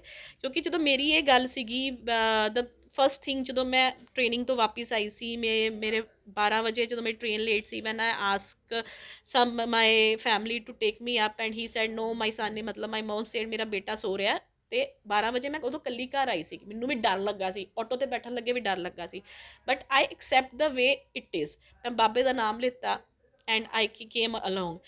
ਬਾਕੀ ਮੈਂ ਇਹ ਚੀਜ਼ ਕਹਿੰਦੀ ਹਾਂ, ਜੇ ਮੈਨੂੰ ਕੁਝ ਹੋਣਾ ਹੈ, ਉਹ ਚਾਰ ਜਾਣਿਆਂ ਦੇ ਵਿੱਚ ਵੀ ਹੋ ਜਾਣਾ, ਉਹਦੇ ਵਿੱਚ ਯੂ ਨੈਵਰ ਨੋ। ਮੈਂ ਇਸ ਚੀਜ਼ 'ਚ ਬਹੁਤ ਫਰਮਲੀ ਬਿਲੀਵ ਕਰਦੀ ਹੈਗੀ ਹਾਂ ਕਿ ਯੂ ਕੈਨਟ ਪ੍ਰੋਟੈਕਟ ਐਨੀਬਡੀ। ਇਹ ਸਾਡੇ ਸਿਰਫ ਮਨ ਦੀ ਧਾਰਨਾ ਹੈਗੀ ਹੈ ਕਿ ਸਾਡੀ ਲੜਕੀ ਇੱਥੇ ਹੈ ਅਤੇ ਸਿਕਿਉਰ ਹੋਏਗੀ, ਇੱਥੇ ਹੈ ਅਤੇ ਸਿਕਿਉਰ ਹੋਏਗੀ, ਇੱਥੇ ਹੈ ਅਤੇ ਸਿਕਿਉਰ ਨਹੀਂ ਹੋਏਗੀ। ਇਸ ਤੋਂ ਇਲਾਵਾ ਅਸੀਂ ਇੱਕ ਫੀਮੇਲ ਨੂੰ ਇੱਕ ਕੌਨਫੀਡੈਂਸ ਲੈਵਲ ਦਈਏ ਕਿ you can fight with your own situation. Even after marriage ਵੀ ਤਾਂ ਉਹ ਹਰ ਚੀਜ਼ ਮੈਨੇਜ ਕਰਦੀ ਹੈ ਨਾ। ਅਗਰ ਜਿੱਦਾਂ ਅੱਜ ਮੇਰੀ ਸਿਚੁਏਸ਼ਨ ਹੈ, ਅਗਰ ਉਹਨਾਂ ਨੂੰ ਫੀਮੇਲਸ ਨੂੰ ਕੌਨਫੀਡੈਂਸ ਲੈਵਲ ਮਿਲਿਆ ਹੁੰਦਾ, ਠੀਕ, ਅਤੇ ਸ਼ਾਇਦ ਉਹ ਆਪਣੀ ਸਿਚੁਏਸ਼ਨਸ ਨਾਲ ਬੈਟਰ ਫਾਈਟ ਕਰ ਸਕਦੀਆਂ। ਉਸ ਤੋਂ ਬਾਅਦ ਅਸੀਂ ਜਦੋਂ ਇਹੋ ਜਿਹੀ ਕੋਈ ਇੰਸੀਡੈਂਟਸ ਹੁੰਦਾ ਵੈ, ਅਸੀਂ ਐਕਸਪੈਕਟੇਸ਼ਨ ਲੈਵਲ 'ਤੇ ਪਹੁੰਚ ਜਾਂਦੇ ਹੈਗੇ ਹਾਂ ਕਿ ਅਸੀਂ ਚਲੋ ਸਾਡੀ ਐਜ ਹੋ ਗਿਆ, ਅਸੀਂ ਸਹੁਰਿਆਂ ਨਾਲ ਲੜ ਲਈਏ, ਪੈਸੇ ਲੈ ਲਈਏ, ਲੋ ਵੜੀਏ। I didn't take even a single pie from my in laws. ਹੁਣ ਇੰਸਟੈਡ ਆਫ, ਕਿਉਂਕਿ ਉਹਨਾਂ ਨੇ ਕਿਹਾ ਅਸੀਂ ਕੁਝ ਕਰਨਾ ਹੀ ਨਹੀਂ, ਇੰਸਟੈਡ ਆਫ ਮੈਂ ਉਹਨਾਂ ਨਾਲ ਲੜਨ ਦੀ ਬਜਾਏ ਪੁੱਟ ਮਾਈ ਸੈਲਫ ਇਨਟੂ ਨੈਗੇਟਿਵਿਟੀ, ਠੀਕ ਹੈ ਨਾ। ਅਗਰ ਮੈਂ ਲੜਦੀ, ਮੇਰਾ ਆਪਣਾ ਮੈਂਟਲ ਹਰਾਸਮੈਂਟ ਹੁੰਦਾ, ਬੱਚੇ ਦਾ ਮੈਂਟਲ ਹਰਾਸਮੈਂਟ ਹੁੰਦਾ, I can't focus on my career, ਠੀਕ ਹੈ, ਜਿਹੜਾ ਕਿ ਬਹੁਤ ਜ਼ਰੂਰੀ ਸੀ ਇੱਕ ਬੱਚੇ ਦੀ ਡਿਵੈਲਪਮੈਂਟ ਵਾਸਤੇ। ਮੈਂ ਉਹ ਚੀਜ਼ਾਂ ਨਹੀਂ ਕੀਤੀਆਂ। ਆਈ ਗੋ ਔਨ ਅ ਪ੍ਰੋਡਕਟਿਵ ਵੇ ਕਿ ਠੀਕ ਹੈ, ਐਂਡ ਬਾਬੇ ਦੀ ਕਿਰਪਾ ਨਾਲ ਸ਼ਾਇਦ ਹੁਣ ਮੈਂ ਓਨਾ ਹੀ ਕਮਾ ਰਹੀ ਹਾਂ, ਸ਼ਾਇਦ ਜਿੰਨਾ ਉਹਨਾਂ ਕੋਲ ਮੈਂ ਹਿੱਸਾ ਲੈਣਾ। ਸੋ ਆਈ ਮੇਡ ਮਾਈ ਵੇਜ਼ ਔਨ। ਸੋ ਜੋ ਵੀ ਹੋਣਾ, ਫੀਮੇਲ ਨੂੰ ਤੁਸੀਂ ਕਿਸੇ ਨੂੰ ਪ੍ਰੋਟੈਕਟ ਨਹੀਂ ਕਰ ਸਕਦੇ ਅੱਜ ਦੇ ਟਾਈਮ ਵਿੱਚ। ਦੇਖੋ ਇੰਨਾ ਕੁਛ ਸੁਸਾਇਟੀ 'ਚ ਹੋ ਰਿਹਾ, ਅੱਜ ਇੱਥੇ ਜਾ ਕੇ ਬਾਹਰ ਐਕਸੀਡੈਂਟ ਹੋ ਰਿਹਾ, ਕੁਛ ਹੋ ਰਿਹਾ, ਯੂ ਨੈਵਰ ਨੋ। ਇਸ ਚੀਜ਼ ਵਾਸਤੇ ਸ਼ਾਇਦ ਮੈਂ ਅੰਮ੍ਰਿਤਸਰ 'ਚ ਫੇਮਸ ਵੀ ਹਾਂ, ਬਿਕੋਜ਼ ਸਮਟਾਈਮਸ ਮੈਂ ਪੁਰਾਣੇ ਆਫਿਸ ਤੋਂ ਘਰ ਜਾਂਦੀ ਹੁੰਦੀ ਸੀ, ਇੱਕ ਦੋ ਵਾਰੀ ਨਾ ਰਸਤੇ 'ਚ ਪੁਲਿਸ ਵਾਲੇ ਮੈਨੂੰ ਕਹਿੰਦੇ, ਮੈਡਮ ਤੁਸੀਂ 11 ਸਮਟਾਈਮਸ ਆਈ ਗੋਟ ਲੇਟ, ਕੋਈ ਸਾਈਟ ਹੈ ਜਾਂ ਆਊਟ ਆਫ ਸਟੇਸ਼ਨ ਮੈਂ ਗਈ ਹਾਂ, ਬਹੁਤ ਕੁਛ ਹੁੰਦਾ ਸਾਡੇ ਨਾਲ ਵੀ, ਅਤੇ ਮੈਮ ਤੁਸੀਂ ਲੇਟ ਹੋ, ਅੱਜ ਤੁਸੀਂ ਨਾ ਇੰਨੀ ਲੇਟ, ਥੋੜ੍ਹਾ ਜਿਹਾ ਵਾਕਿੰਗ ਡਿਸਟੈਂਸ ਹੈ 5 ਮਿੰਟ ਦਾ ਹੀ, ਅਤੇ ਤੁਸੀਂ ਨਾ ਆਇਆ ਕਰੋ, ਤੁਹਾਡੇ ਫੋਨ ਹੈ ਹੱਥ ਵਿੱਚ। ਮੈਂ ਉਹਨਾਂ ਨੂੰ ਵੀ ਇਹੀ ਜਵਾਬ ਦਿੰਦੀ ਹਾਂ, ਮੈਂ ਕਿਹਾ ਜੇ ਮੈਨੂੰ ਹੋਣਾ ਹੈ ਨਾ, ਜੇ ਮੇਰਾ ਫੋਨ ਗਵਾਚਣਾ ਹੈ, ਉਹਨੇ ਗਵਾਚ ਹੀ ਜਾਣਾ ਹੈ, ਉਹਦੇ ਵਿੱਚ ਤੁਸੀਂ ਨਹੀਂ ਆ ਕੇ ਉਹਨੂੰ ਕਰਨਾ। ਮੈਂ ਕਿਹਾ ਇੰਸਟੈਡ ਆਫ ਮੈਨੂੰ ਸਮਝਾਉਣ ਦੀ ਬਜਾਏ at least you just concentrate on your duties, ਕਿ ਜਿਹੜੇ ਲੋਕ ਇਹ ਕੰਮ ਕਰਦੇ ਆ ਤੁਸੀਂ ਉਹਨਾਂ ਵੱਲ ਉਹਨਾਂ ਨੂੰ ਡਰਾਓ, ਮੈਨੂੰ ਡਰਾਉਣ ਦੀ ਲੋੜ ਨਹੀਂ ਹੈਗੀ। ਸੋ ਜਦੋਂ ਤੁਹਾਨੂੰ ਪਤਾ ਲੱਗ ਜਾਂਦਾ ਕਿ ਤੁਹਾਡੇ ਪਿੱਛੇ ਕੋਈ ਨਹੀਂ ਹੈਗਾ, you have to make your ਇਨ।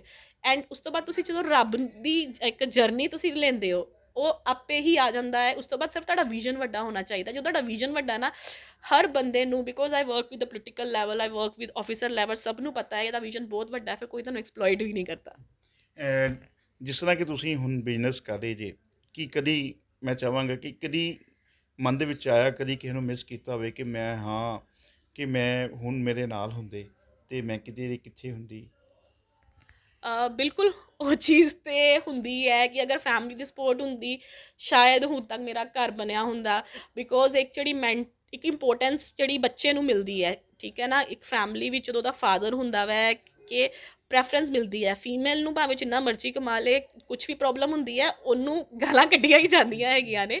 ਜੋ ਮਰਜ਼ੀ ਸਿਚੁਏਸ਼ਨ ਹੈ, ਉਹ ਸਾਡਾ ਇੱਕ ਸਾਈਕੋਲੋਜੀਕਲ ਪਾਰਟ ਹੈ ਸੋਸਾਇਟੀ ਦਾ। ਸੋ ਇਹ ਚੀਜ਼ ਹਮੇਸ਼ਾ ਰਹਿੰਦੀ ਹੈ ਕਿ ਹੋਵੇ, ਬਟ ਨਾਓ ਆਈ ਥਿੰਕ ਅੱਜ ਮੈਂ ਇੱਥੇ ਪਹੁੰਚੀ ਹਾਂ ਅਤੇ ਮੇਰੇ ਬੱਚੇ ਵਾਸਤੇ ਮੇਰੇ ਬਹੁਤ ਪਲੈਨਸ ਹਾਈ ਨੇ ਕਿ ਮੈਂ ਉਹਦੇ ਵਾਸਤੇ ਉਹ ਟਾਰਗੇਟਸ ਰੱਖੇ ਹੋਏ ਨੇ, ਸੋ ਡੈਟ ਐਟਲੀਸਟ ਉਹਨੂੰ ਇਹ ਤਾਂ ਪਤਾ ਲੱਗੇਗਾ ਕਿ ਮਾਂ ਨੇ ਮੇਰੇ ਵਾਸਤੇ ਇੰਨਾ ਕੀਤਾ ਬੀਇੰਗ ਅ ਫੀਮੇਲ, ਠੀਕ ਹੈ। ਅਤੇ ਅੱਗੋਂ ਵੀ ਓਬੀਅਸਲੀ ਅੱਗੋਂ ਮੈਂ ਕਰਨਾ ਆਪਣੇ ਵਾਸਤੇ, ਬਿਕੋਜ਼ ਹੁਣ ਐਕਸਪੈਕਟੇਸ਼ਨ ਲੈਵਲ ਜਦੋਂ ਸਾਡੀ ਫੈਮਿਲੀ ਤੋਂ ਅਸੀਂ ਛੱਡਤਾ ਹੈ ਅਤੇ ਉਹ ਮੇਰੇ ਤੋਂ ਮੇਰਾ ਬੱਚਾ ਹੈ, so I am a giver to him, ਅਤੇ ਮੇਰਾ ਕੋਈ ਐਕਸਪੈਕਟੇਸ਼ਨ ਲੈਵਲ ਵੀ ਨਹੀਂ ਹੈਗਾ ਉਹਦੇ ਤੋਂ। ਖੁਸ਼ਬੂ, ਕੁਛ ਨਾ ਕੁਛ ਕਹਿੰਦੇ ਕਿ ਸੁਪਨੇ ਜਿਹੜੇ ਨੇ ਉਹ ਹਰ ਕੋਈ ਵੇਖਦਾ ਹੈ, ਕਿ ਆਉਣ ਵਾਲੇ ਟਾਈਮ ਦੇ ਵਿੱਚ ਕਿਸ ਤਰ੍ਹਾਂ ਦੇ ਸੁਪਨੇ ਤੁਸੀਂ ਸਜਾ ਕੇ ਰੱਖੇ ਹੈ ਕਿ ਆਪਣੇ ਬਿਜ਼ਨਸ ਅੱਗੇ ਲੈ ਕੇ ਜਾਣਾ, ਬੇਟੇ ਨੂੰ ਅੱਗੇ ਹੋਰ ਸਟੱਡੀ ਹਾਈ ਕਰਾਉਣੀ ਹੈ ਜਾਂ ਕੁਝ ਕੀ ਕਰਨਾ ਹੈ? ਸਰ ਡ੍ਰੀਮਸ ਤੇ ਮੇਰੇ ਬਹੁਤ ਹਾਈ ਸੀਗੇ, ਬਟ ਬਾਕੀ ਅੱਗੋਂ ਆਈ ਆਲਵੇਜ਼ ਪ੍ਰੇ ਟੂ ਦਾਦਾ। ਬਾਕੀ ਮੇਰੇ ਜਿਹੜੇ ਅੱਗੋਂ ਫਿਊਚਰ ਪਲਾਨਸ ਹੈ, one I am working with solar and government projects obviously. Right now ਮੇਰਾ ਇੱਕ ਬੇਬੀ ਪ੍ਰੋਜੈਕਟ ਚੱਲ ਰਿਹਾ ਵੈ ਕਿ I am coming on a brain literacy device. Brain literacy ਜਿਹੜੇ ਬਲਾਈਂਡ ਪੀਪਲਸ ਹੁੰਦੇ ਹੈ ਉਹਨਾਂ ਵਾਸਤੇ ਸਾਡੇ ਕੋਲ ਟੀਚਰਸ ਬੜੇ ਘੱਟ ਹੈ, ਉਹਦੇ ਵਾਸਤੇ ਇੱਕ ਡਿਵਾਈਸ ਦੁਨੀਆ ਵਿੱਚ ਇੱਕ ਮੈਨੂਫੈਕਚਰ ਹੋ ਚੁੱਕੀ ਹੈ ਜਿਹਦੇ ਵਿੱਚ ਜਿਹੜਾ ਇੱਕ ਬਲਾਈਂਡ ਬੱਚਾ ਜਿਹੜਾ ਸਟੱਡੀ ਹੈ ਜਿਹੜੀ 6 ਸਾਲ 'ਚ ਕਰਦਾ ਉਹਨਾਂ 1.5 ਸਾਲ 'ਚ ਕਰ ਰਿਹਾ ਵੈ। ਸੋ ਐਜ਼ ਮਤਲਬ ਬਿਕੋਜ਼ ਆਈ ਪਹਿਲਾਂ ਹੀ ਮੈਂ ਗੱਲ ਹੈ, ਮੈਨੂੰ ਕਿਸੇ ਦੀ ਹੈਲਪ ਕਰਨ 'ਚ ਬਹੁਤ ਮਜ਼ਾ ਆਉਂਦਾ ਹੈ ਅਤੇ ਮੈਨੂੰ ਬਿਜ਼ਨਸ ਨਹੀਂ ਸਮਝ ਆਉਂਦਾ। ਸੋ ਮੇਰਾ ਪੂਰਾ ਕੰਸਨਟ੍ਰੇਸ਼ਨ ਉਹੀ ਚੀਜ਼ਾਂ ਵੱਲ ਹੁੰਦਾ ਵੈ ਕਿ ਜਿਹਦੇ ਨਾਲ ਕਿਸੇ ਦੀ ਹੈਲਪ ਹੋ ਸਕੇ, ਬਿਕੋਜ਼ ਮੈਂ ਖੁਦ ਇੰਨਾ ਸਭ ਕੁਛ ਮੈਂ ਲਾਈਫ ਵਿੱਚ ਮੈਂ ਦੇਖਿਆ ਹੋਇਆ ਵੈ ਕਿ ਅਗਲੇ 'ਚ ਕੋਈ ਮੈਨੂੰ ਥੋੜ੍ਹਾ ਜਿਹਾ ਵੀ ਬੋਲਦਾ ਨਾ, ਮੈਨੂੰ 1 ਮਿੰਟ 'ਚ ਉਹਦੀ ਸਿਚੁਏਸ਼ਨ ਸਮਝ ਲੱਗ ਜਾਂਦੀ ਕਿ ਯਾਰ ਨਹੀਂ ਇਹ ਬੰਦਾ ਪੇਂਚ ਹੈਗਾ ਵੈ, ਭਾਵੇਂ ਉਹਦੀ ਸੋਸਾਇਟੀ ਵੈਲਿਊ ਸੈਲਫਿਸ਼ ਵਾਲੀ ਹੈਗੀ ਜੋ ਮਰਜ਼ੀ ਹੈ, ਬਟ ਪਿੱਛੇ ਕਿਤੇ ਨਾ ਕਿਤੇ ਉਸ ਬੰਦੇ ਨੇ ਸਟਰਗਲ ਕੀਤੀ ਹੋਈ ਹੈ, ਫੀਮੇਲ ਔਰ ਮੇਲ ਔਰ ਫੀਮੇਲ ਨੇ। ਖੁਸ਼ਬੂ, ਇੱਕ ਗੱਲ ਤੁਸੀਂ ਕਰ ਰਹੇ ਸੀ ਕਿ ਤੁਸੀਂ ਕੋਈ ਅੱਗੇ ਗਰੁੱਪ ਪਿੰਡਾਂ ਦੇ ਵਿੱਚ ਬਣਾਉਣ ਦੀ ਜਿਹੜੀ ਸੋਚ ਰਹੇ ਸੀ, ਉਹ ਕੀ ਹੈਗਾ ਤੁਹਾਡਾ ਪਲਾਨ? ਮੈਨੂੰ ਨਾ ਸਾਰੇ ਕਹਿੰਦੇ ਆ ਕਿ ਤੁਸੀਂ ਕਿਸ ਟਾਈਪ ਦਾ ਸੋਸ਼ਲ ਵਰਕ ਕਰਨਾ ਚਾਹੁੰਦੇ ਹੋ, ਅਤੇ ਮੈਂ ਹਮੇਸ਼ਾ ਉਹਨਾਂ ਨੂੰ ਕਹਿੰਦੀ ਹਾਂ ਮੈਂ ਸੋਸ਼ਲ ਵਰਕ ਉਹ ਕਰਨਾ ਚਾਹੁੰਦੀ ਹਾਂ ਜਿੰਨਾ ਮੈਂ ਅਗਲੇ ਬੰਦੇ ਨੂੰ ਸੈਲਫ ਇੰਪਲੋਇਡ ਬਣਾ ਸਕਾਂ। ਸੋ ਅਸੀਂ ਹੁਣ ਕੀ ਕਰ ਰਹੇ ਹਾਂ, ਅਸੀਂ ਵਰਕਸ਼ਾਪ ਵਾਸਤੇ ਤੁਹਾਡੇ ਚੈਨਲ ਦੇ through I just want to invite, ਅਗਰ ਕੋਈ ਵੀ ਪਿੰਡਾਂ ਦੇ ਲੋਕ ਇੱਕ ਆਪਣੀ ਸੈਲਫ ਇੰਪਲੋਇਮੈਂਟ ਵਾਸਤੇ ਸਿੱਖਣਾ ਚਾਹੁੰਦੇ ਆ ਸਾਡੇ ਕੋਲ ਕਿ ਸੋਲਰ ਜਿਹੜੇ ਈ ਰਿਕਸ਼ਾ ਉਹਨੂੰ ਸੋਲਰ 'ਤੇ ਕਨਵਰਟ ਕਰਨਾ, ਅਤੇ ਘਰਾਂ ਵਿੱਚ ਕਿਉਂਕਿ electricity units are very high, 1 ਜਾਂ 2 ਪਲੇਟਸ ਲਗਾ ਕੇ ਘਰ ਦੇ ਬੇਸਿਕਸ ਜਿਹੜੇ ਚੀਜ਼ਾਂ ਨੇ ਉਹ ਸੋਲਰ 'ਤੇ ਕਨਵਰਟ ਕਰਨਾ, ਅਸੀਂ ਉਹਨਾਂ ਦੀ ਟ੍ਰੇਨਿੰਗ ਦੇ ਸਕਦੇ ਹਾਂ ਫ੍ਰੀ ਆਫ ਕੋਸਟ। ਕਿਉਂਕਿ ਜਦੋਂ ਅਸੀਂ ਈ ਰਿਕਸ਼ਾ ਦਾ ਸੋਲਰ 'ਤੇ ਕਨਵਰਟ ਕਰਾਂਗੇ, ਉਹਦੇ ਨਾਲ ਅੱਜ ਕੱਲ੍ਹ ਆ ਗਿਆ, ਤੁਸੀਂ ਦੇਖਿਆ ਹੋਏਗਾ ਕਈ ਈ ਰਿਕਸ਼ਾ ਦੇ ਪਿੱਛੇ ਕਾਟ ਲੱਗਾ ਹੁੰਦਾ ਵੈ ਜਿਹਦੇ ਵਿੱਚ ਉਹ ਸਮਾਨ ਵੀ ਢੋਂਦੇ ਆ, ਪਰ ਉਹਨਾਂ ਦੀ ਲਿਮਿਟੇਸ਼ਨ ਹੁੰਦੀ ਉਹ ਸ਼ਹਿਰ ਤੋਂ ਬਾਹਰ ਨਹੀਂ ਜਾਂਦੇ because they have to recharge the batteries. ਅਗਰ ਅਸੀਂ ਉਹਨਾਂ ਉੱਤੇ ਸੋਲਰ ਪੈਨਲ ਫਿੱਟ ਕਰ ਸਕਦੀ ਏ ਤੇ ਉਹ ਅੰਮ੍ਰਿਤਸਰ ਤੋਂ ਜਲੰਧਰ ਵੀ ਡਿਲੀਵਰੀ ਕਰਨ ਜਾ ਸਕਦੇ ਆ। ਕੀਤੀ ਹੈ ਸੋਸ਼ਲ ਵਰਕ ਦੀ, ਕਿ ਮੈਂ ਚਾਹਾਂਗਾ ਕਿ ਜਿਸ ਤਰ੍ਹਾਂ ਹੁਣ ਸਰਕਾਰੀ ਸਕੂਲ ਨੇ, ਸਮਾਰਟ ਸਕੂਲ ਬਣ ਚੁੱਕੇ ਨੇ, ਔਰ ਜੋ ਤੁਸੀਂ ਕਹਿ ਰਹੇ ਜੇ ਕਿ ਕੀ ਇਸ ਤਰ੍ਹਾਂ ਦੀ ਤਕਨੀਕ ਤੁਸੀਂ ਕਦੀ ਸੋਚਿਆ ਕਿ ਤੁਸੀਂ ਜਿਹੜੇ ਸਰਕਾਰੀ ਸਕੂਲਾਂ ਦੇ ਵਿੱਚ ਬੱਚੇ ਪੜ੍ਹਦੇ ਨੇ ਉਹਨਾਂ ਨੂੰ ਵੀ ਅਗਰ ਤੁਸੀਂ ਇਸ ਤਰ੍ਹਾਂ ਦੀ ਤਕਨੀਕ ਦੇਵੋ ਤਾਂ ਉਹ ਹੋਰ ਵੀ ਅੱਗੇ ਵੱਧ ਸਕਦੇ ਆ? ਸਰ ਬਹੁਤ ਸਾਰੀ ਚੀਜ਼ਾਂ ਹੈਗੀਆਂ ਨੇ ਜਿਹੜੀਆਂ ਅਸੀਂ ਇੰਟਰੋਡਿਊਸ ਕਰ ਸਕਦੇ ਹਾਂ, ਬਿਕੋਜ਼ ਬੱਚਿਆਂ ਨੂੰ ਵੀ ਮਜ਼ਾ ਉਦੋਂ ਆਉਂਦਾ ਜਦੋਂ ਉਹ ਨਵੇਂ ਸ਼ੂਜ਼ ਪਾ ਕੇ ਆਉਣ, ਔਰ ਜਿਹੜਾ ਆਪਣਾ ਪੈਸਾ ਕਮਾ ਕੇ ਸ਼ੂਜ਼ ਲੈਣ ਦਾ ਮਜ਼ਾ ਹੈ ਉਹ ਨਹੀਂ ਹੈਗਾ। ਹੁਣ ਦੇਖੋ ਬੜੇ ਲੋਕ ਆਉਂਦੇ ਉੱਥੇ ਸੋਸ਼ਲ ਵਰਕ ਕਰਦੇ ਆ, ਸ਼ੂਜ਼ ਦਿੰਦੇ ਆ, ਇਹ ਚੀਜ਼ਾਂ ਦਿੰਦੇ ਆ, ਬਟ ਕਦੀ ਕਿਸੇ ਨੇ ਉਹਨਾਂ ਨੇ ਦੇਖਿਆ ਕਿ ਇਸ ਬੱਚੇ ਦੀ ਸ਼ੂਜ਼ ਦੀ ਚੋਇਸ ਕੋਈ ਹੋਰ ਹੈ, ਇਹਨਾਂ ਨੂੰ ਕਿਤੇ ਸ਼ੋਰੂਮ ਲੈ ਜਾਈਏ so that they can pick their shoes. ਅਸੀਂ ਅਸੀਂ ਇਹ ਦੇਖ ਰਹੇ ਹਾਂ, ਅਸੀਂ ਉਹਨਾਂ ਨੂੰ ਦੇ ਰਹੇ ਹਾਂ, ਪਰ ਇਹ ਦੇਖੋ ਕਿ ਉਹ ਸਾਡੇ ਤੋਂ ਕੀ ਐਕਸਪੈਕਟ ਕਰ ਰਿਹਾ। ਜਦੋਂ ਅਸੀਂ ਅਗਲੇ ਬੰਦੇ ਨੂੰ ਅਸੀਂ ਉਹਨਾਂ ਦੇ ਐਕਸਪੈਕਟੇਸ਼ਨ ਦੇ ਲੈਵਲ ਦੇ ਹਿਸਾਬ ਨਾਲ ਡਿਲੀਵਰ ਕਰਨਾ ਸ਼ੁਰੂ ਕਰ ਦਈਏ ਅਤੇ ਜਿਹੜੀ ਇੱਕ ਪੋਜ਼ਿਟਿਵਿਟੀ ਸੋਸਾਇਟੀ 'ਚ ਆਏਗੀ, ਉਹਨਾਂ ਦਾ ਅੰਦਰ ਜੋ ਹੈ ਡਿਵੈਲਪ ਹੋਏਗਾ ਕੌਨਫੀਡੈਂਸ ਲੈਵਲ, ਉਹ ਇੱਕ ਡਿਫਰੈਂਸ ਹੋਏਗਾ। ਅਤੇ ਓਬਵੀਅਸਲੀ ਇਹ ਚੀਜ਼ਾਂ ਹੁਣ ਰੋਬੋਟਿਕਸ ਹੈ, my son is very good in robotics. ਸ਼ਾਇਦ ਜੋ ਚੀਜ਼ਾਂ ਮੈਂ ਉਹਦੇ ਕੋਲ ਹੈਗੀਆਂ ਨੇ ਸ਼ਾਇਦ ਉਹਨਾਂ ਨੇ ਦੇਖੀਆਂ ਵੀ ਨਾ ਹੋਣ, ਜੋ ਉਹਨਾਂ ਦੀ ਸੋਚ ਤੋਂ ਵੀ ਪਰੇ ਆ। ਅਸੀਂ ਜਦੋਂ ਇੰਟਰੋਡਿਊਸ ਕਰਾਂਗੇ ਫੇਰ ਹੀ ਉਹਨਾਂ ਨੂੰ ਪਤਾ ਲੱਗੇਗਾ। ਜਿੰਨੇ ਹੁਣ ਦਿੱਲੀ ਦੇਖਿਆ ਨਹੀਂ, ਅੱਜ ਮੇਰੀ ਲੇਬਰ ਹੈ ਪਿੰਡ ਤੋਂ ਆ ਰਹੀ ਹੈ, ਜਿੰਨੇ ਦੇਖਿਆ ਨਹੀਂ ਦਿੱਲੀ ਦੇ ਫੈਕਟਰੀ 'ਚ ਲਾਈਟਸ ਕਿੱਦਾਂ ਬਣ ਰਹੀਆਂ, ਸੋਲਰ ਕਿੱਦਾਂ ਬਣ ਰਹੀਆਂ, ਉਹ ਸੋਚ ਵੀ ਨਹੀਂ ਸਕਦਾ। ਉਹਨਾਂ ਵਾਸਤੇ 400 ਰੁਪਏ ਦਾ ਡੇਟਾ ਪੈਕ ਲੈਣਾ ਵੀ ਔਖਾ ਹੈ, ਉਹਨਾਂ ਦਾ ਵਿਜ਼ਨ ਹੀ ਨਹੀਂ ਬਣ ਸਕਦਾ। ਸੋ ਸਮਹਾਓ ਇੱਕ ਸੋਸ਼ਲ ਵਰਕ ਦੇ ਨਾਲ ਇੱਕ ਬਿਜ਼ਨਸ ਸੋਸ਼ਲ ਵਰਕ ਕਮਿਊਨਿਟੀ ਹੋਣੀ ਚਾਹੀਦੀ ਹੈ, ਤਾਂ ਕਿ ਉਹਨਾਂ ਦਾ ਵਿਜ਼ਨ ਵੱਡਾ ਹੋਵੇ। ਸਿਰਫ ਉਹ ਇੱਕ ਆਫਿਸਰ ਲੈਵਲ ਤੱਕ ਨਾ ਲਿਮਿਟਿਡ ਹੋਣ, ਸਿਰਫ ਉਹ ਇੱਕ ਗਵਰਨਮੈਂਟ ਜੌਬ ਤੱਕ ਨਾ ਲਿਮਿਟਿਡ ਹੋਣ। ਅਗਰ ਇਨ ਕੇਸ ਅਗਰ ਗਵਰਨਮੈਂਟ ਜੌਬ ਨਹੀਂ ਵੀ ਮਿਲਦੀ, ਦੇ should have this much vision in there life ਕਿ ਅਸੀਂ ਯਾਰ ਨਹੀਂ ਮਿਲਦੀ ਨਾ ਸਹੀ, ਸਾਡੇ ਕੋਲ ਹੋਰ ਬੜਾ ਕੁਛ ਹੈਗਾ, ਅਸੀਂ ਕਰ ਲਾਂਗੇ। ਮਤਲਬ ਤੁਹਾਡੇ ਕਹਿਣ ਦਾ ਭਾਵ ਹੈ ਕਿ ਕੋਈ ਚਾਹੇ ਗਵਰਨਮੈਂਟ ਜੌਬ ਨਹੀਂ ਮਿਲਦੀ, ਚਾਹੇ ਕੋਈ ਜੌਬ ਨਹੀਂ ਮਿਲਦੀ, ਲੇਕਿਨ ਟੈਕਨੀਕਲ ਹੋਣਾ ਜ਼ਰੂਰੀ ਹੈ। ਬਿਲਕੁਲ ਟੈਕਨੀਕਲ ਹੋਣਾ ਜ਼ਰੂਰੀ ਹੈ, ਪਲੱਸ ਵਿਜ਼ਨ ਹੋਣਾ ਉਹਨਾਂ ਦਾ ਬਹੁਤ ਜ਼ਰੂਰੀ ਹੈ ਕਿ ਐਟਲੀਸਟ ਅਗਰ ਨਹੀਂ ਵੀ ਕੁਝ ਹੈਗਾ ਤੇ ਅਸੀਂ ਆਪਣੀ earning, because end of the time ਅਸੀਂ ਅਰਨਿੰਗਸ ਜੀਣੀ ਹੈ। ਸੋ ਟੈਕਨੀਕਲੀ ਹੋਣਾ ਬਹੁਤ ਜ਼ਰੂਰੀ ਹੈ। ਮੈਂ ਆਪਣੇ ਬੇਟੇ ਨੂੰ ਖੁਦ ਇੱਥੇ ਵਰਕਿੰਗ ਕਰ ਰਹੀ ਹਾਂ right now, he is doing graphics, ਠੀਕ ਹੈ। ਉਸ ਤੋਂ ਪਹਿਲਾਂ ਉਹਨੂੰ ਲੈਗੋ ਹੈ, now I'm making, I have a known ਜਿਹਨਾਂ ਨੂੰ ਜਿਹੜੇ ਆਰਟੀਫਿਸ਼ੀਅਲ ਇੰਟੈਲੀਜੈਂਸ ਡੀਲ ਕਰਦੇ ਆ, ਮੈਂ ਉਹਨਾਂ ਨੂੰ ਕੋਸ਼ਿਸ਼ ਕਰ ਰਹੀ ਹਾਂ ਕਨੈਕਟ ਹੋ ਜਾਏ, ਤਾਂ ਕਿ ਜਦੋਂ ਉਹ 10th ਵਿੱਚ ਜਾਵੇ 2-3 ਘੰਟੇ ਜਿੱਦਾਂ ਮੈਂ ਵੀ ਆਪਣੇ ਟਾਈਮ ਵਿੱਚ ਕੀਤਾ, ਥੋੜ੍ਹਾ ਬਹੁਤਾ ਉਹ ਆਪਣਾ ਕਰ ਲੇ, ਤਾਂ ਕਿ ਉਹਨੂੰ ਪਤਾ ਲੱਗੇ ਕਿ ਜਿਹੜਾ ਮੇਰਾ ਪੈਸਾ ਹੈ, although obviously he is relishing my money, but still ਜਦੋਂ ਆਪਣਾ ਪੈਸਾ ਕਮਾਉਣ ਦਾ ਜਿਹੜਾ ਉਹ ਮਜ਼ਾ ਹੈ ਉਹਨੂੰ ਆਏ। ਜਦੋਂ ਬੱਚਿਆਂ ਨੂੰ ਵੀ ਇਹ ਹੋਏਗਾ, ਉਹਨਾਂ ਦੇ ਬੱਚਿਆਂ ਪੇਰੈਂਟਸ 'ਤੇ ਵੀ ਪ੍ਰੈਸ਼ਰ ਨਹੀਂ ਪਊਗਾ, ਠੀਕ ਹੈ। ਜਦੋਂ ਬੱਚੇ ਆਪਣੇ ਪੇਰੈਂਟਸ ਨੂੰ ਦੱਸਣਗੇ, ਮੈਂ ਆਹ ਦੇਖੋ ਆਹ 4 ਚੀਜ਼ਾਂ ਹੋਰ ਹੈ, ਪੇਰੈਂਟਸ ਹੀ ਮੋਟੀਵੇਟ ਫੀਲ ਕਰਨਗੇ। ਜਦੋਂ ਸਾਡਾ ਸਪੋਰਟ ਸਿਸਟਮ ਹੋਏਗਾ, ਉਸ ਇੱਕ ਪੋਜ਼ਿਟਿਵਿਟੀ ਸੁਸਾਇਟੀ 'ਚ ਆਉਂਦੀ ਹੈ। ਸੋ ਇਹ ਚੀਜ਼ਾਂ ਬਹੁਤ ਜ਼ਰੂਰੀ ਹੈ, ਬੱਚਿਆਂ ਨੂੰ ਵਿਜ਼ਨ ਦੇਣਾ, ਇੰਸਟੈਡ ਆਫ ਕਿ ਯਾਰ ਪੜ੍ਹਾਈ ਜਾਓ ਅਤੇ ਨੌਕਰੀ ਵਾਲੇ ਪਾਸੇ ਜਾਓ। ਸੋਰੀ, ਮੈਂ ਇਸ ਚੀਜ਼ ਬਿਲਕੁਲ ਹਾਂ, ਉਹਨਾਂ ਨੂੰ ਵਿਜ਼ਨ ਦੇਣਾ ਬਹੁਤ ਜ਼ਰੂਰੀ ਹੈ। ਬਹੁਤ ਬਹੁਤ ਧੰਨਵਾਦ ਖੁਸ਼ਬੂ ਜੀ, ਕਿਉਂਕਿ ਆਪਾਂ ਇੱਕ ਹੀ ਫੋਨ ਕੀਤਾ ਸੀ, ਤੁਸੀਂ ਕਿਹਾ ਕਿ ਨੋ ਪ੍ਰੋਬਲਮ, ਕੋਈ ਗੱਲ ਨਹੀਂ, ਤੁਸੀਂ ਆਓ, ਆਪਾਂ ਗੱਲਬਾਤ ਕਰਦੇ ਹਾਂ। ਤਾਂ ਬਹੁਤ ਬਹੁਤ ਤੁਹਾਡਾ ਧੰਨਵਾਦ ਜੀ। ਇਹ ਸਨ ਖੁਸ਼ਬੂ ਜੀ, ਔਰ ਉਹਨਾਂ ਨੇ ਬਹੁਤ ਹੀ ਵਧੀਆ ਤਰੀਕੇ ਦੇ ਨਾਲ ਦੱਸਿਆ ਕਿ ਬੀਇੰਗ ਏ ਲੇਡੀ ਤੁਸੀਂ ਹਰ ਤਰ੍ਹਾਂ ਦੇ ਬਿਜ਼ਨਸ ਦੇ ਵਿੱਚ ਜਿਹੜਾ ਹੈਗਾ ਤੁਸੀਂ ਅਚੀਵ ਕਰ ਸਕਦੇ ਜੇ। ਬਹੁਤ ਸਾਰੇ ਜਿਹੜੇ ਟਿਪਸ ਹੈ ਉਹ ਖੁਸ਼ਬੂ ਹੋਣਾ ਨੇ ਦਿੱਤੇ ਨੇ ਕਿ ਤੁਸੀਂ ਇਸ ਟਿਪਸ ਦੇ ਨਾਲ ਵੀ ਜਿਹੜਾ ਹੈਗਾ ਆਪਣੇ ਆਪ ਨੂੰ ਤੁਸੀਂ ਅੱਗੇ ਲੈ ਕੇ ਜਾ ਸਕਦੇ ਹੋ। ਇਸੇ ਹੀ ਤਰ੍ਹਾਂ ਦਾ ਕਿਸੇ ਹੋਰ ਅਚੀਵਮੈਂਟ ਨਾਲ ਜਾਂ ਕਿਸੇ ਹੋਰ ਇਹੋ ਜਿਹੀ ਸ਼ਖਸੀਅਤ ਨਾਲ ਤੁਹਾਨੂੰ ਲੈ ਕੇ ਫਿਰ ਮਿਲਾਵਾਂਗੇ। ਤਬ ਤੱਕ ਲਈ ਹੁਣ ਸਾਨੂੰ ਇਜਾਜ਼ਤ। ਕੈਮਰਾਮੈਨ ਨਵਦੀਪ ਸਿੰਘ ਦੇ ਨਾਲ ਸਵਿੰਦਰ ਸਿੰਘ, ਬੋਲੀ ਹੋਲੀ ਬਾਬਾ ਚੈਨਲ, ਅੰਮ੍ਰਿਤਸਰ।